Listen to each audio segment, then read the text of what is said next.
আসসালামু আলাইকুম। আশা করি সবাই ভালো আছেন। যারা দেশে টুকটাক খোঁজ খবর রাখেন তারা হয়তো জানবেন বেগম খালেদা জিয়ার বর্তমান কি অবস্থা। আসলে বেগম খালেদা জিয়ার বর্তমান পরিস্থিতি নিয়ে আমি কোনো কিছু বলতে চাই না, আমি বলতে চাই এর পিছনের বাস্তব কথাটা। কিছুদিন আগে আমরা দেখেছি যে বেগম খালেদা জিয়াকে চিকিৎসার জন্য শেখ হাসিনা বিদেশে যাইতে দেয়নি। বিদেশে যাওয়া তো দূরের কথা, তাকে দেশেও সঠিক চিকিৎসা দেয়নি, ছেড়ে দিয়েছে মৃত্যুর অবস্থায়, মৃত্যুর হালে। কিন্তু এখন দেখেন, সেই বেগম খালেদার চিকিৎসার জন্য চায়না থেকে আনা হয়েছে মেডিকেল টিম নিয়ে আসা হয়েছে যুক্তরাজ্য থেকে।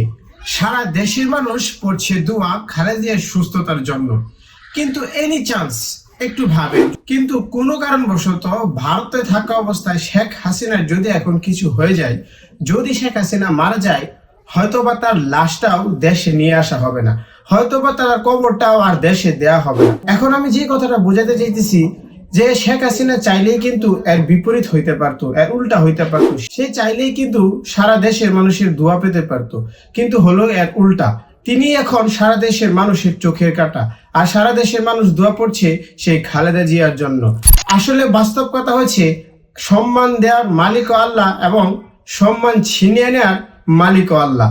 তো আপনি প্রধানমন্ত্রী হন আর যাই হন, আপনাকে কিন্তু মরতে অবশ্যই হবে। ধন্যবাদ।